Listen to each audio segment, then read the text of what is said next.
Well, Robert Mueller is playing hardball with potential key witnesses, and at least one is now threatening to fire back. Roger Stone associate Jerome Corsi tweeting he has instructed his attorneys to file a criminal complaint against Mueller's special counsel and the DOJ for prosecutorial misconduct in his case.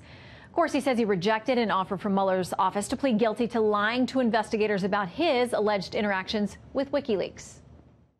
If the United States has come to it, I'll spend the rest of my life in jail, but I will not swear under God to a lie. I won't do it.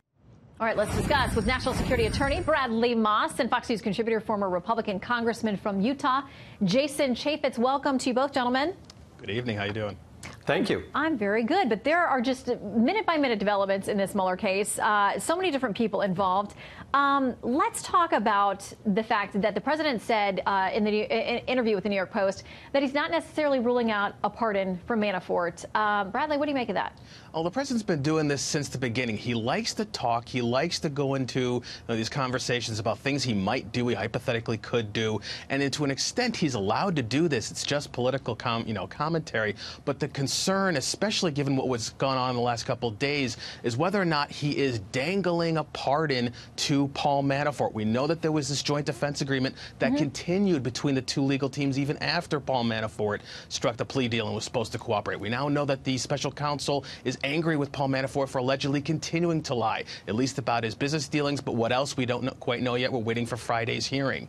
Whether or not the president is doing this just because it's how he likes to talk, or if this is part of a strategy on his part and his legal team to try to dangle a pardon, to try to get Paul Manafort to stay quiet, we're waiting to see, but that cannot be the way this works. Okay, well, there are a lot of folks out there objecting, saying it's an impeachable offense, that it's unethical and all kinds of other things, but the president has said there's not even been a discussion of it yet, but it's not off the table. Rudy Giuliani says he'll be treated, Paul Manafort, like anybody else who would be up for a potential pardon. Now, in that same New York Post interview, the president said that he believes, by his estimation, that Paul Manafort, Jerome Corsi, and Roger Stone have all been encouraged to lie. Here is Rush Limbaugh's take on that. If you're a Manafort, what would you do? They're asking you to lie while prosecuting you for lying. If you lie to them, even if they've asked you to, they can come back and later accuse you of lying to. This is an untenable situation and circumstance, and it's all rooted in the fact that they've got nothing. Jason, what do you think they have? I don't think they have much. Remember, what they prosecuted and went after Manafort for had nothing to do with Russia and collusion or anything like that.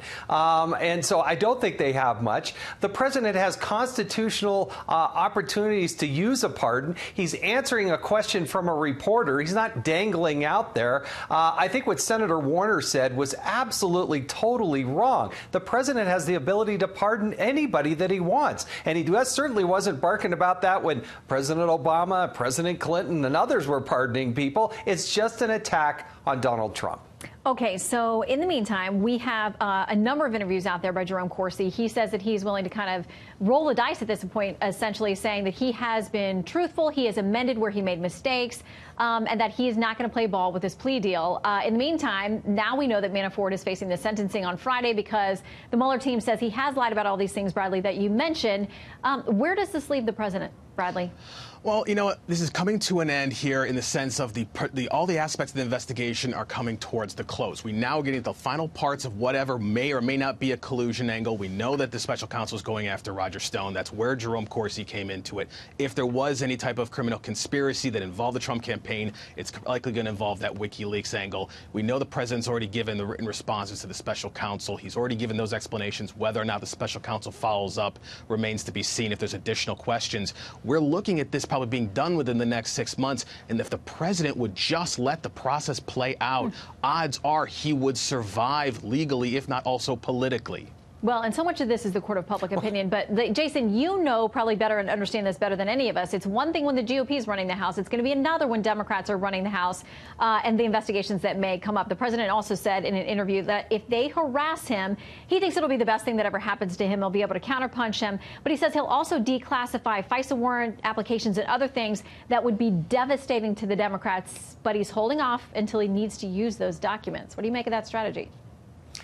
Well, look, the Democrats have already foreshadowed. They've named, I think, 83 different investigations. They've presupposed those outcomes. You got to remember that you have the likes of Lindsey Graham and others in the Senate that can play ball with them like that. James Langford, Cory Gardner, other people can go back after this stuff as well. I think that the House is going to do what they can to embarrass Donald Trump on a daily basis, but try to extract documents out of the Department of Justice, even when it was Republicans trying to get it from Republicans, was exceptionally difficult. So I think the president's on solid ground, and I think the Democrats will once again overplay their hand. Well, a lot of Republicans are calling for him to declassify those things already, so we will see where they end up. Jason and Bradley, thank you both very much. Thank you.